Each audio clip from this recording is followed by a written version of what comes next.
So the law is also a big part of Exodus. The law is given in chapters 19 through 20. The terms, God's terms, the parties, and the altar, the remedy for having broken the law, are all included as part of the package.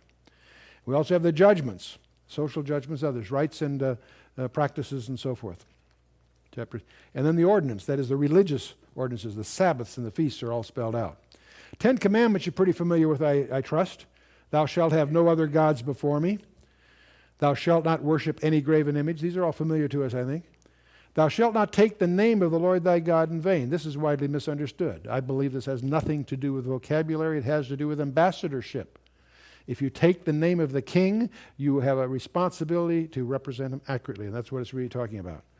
But many people just assume it's talking about swearing or something. No, it goes far beyond that.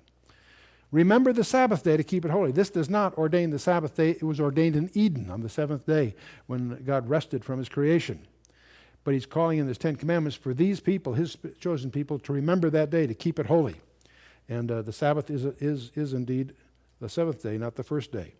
I'm not a Seventh-day Adventist, so go down that path, but at the same time, we do need to understand that the Sabbath was a day that God did set aside.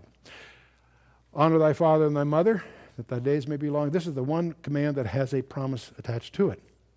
Thou shalt not murder. And when you start talking about murder, you start talking about abortion, just remember when John the Baptist began his ministry.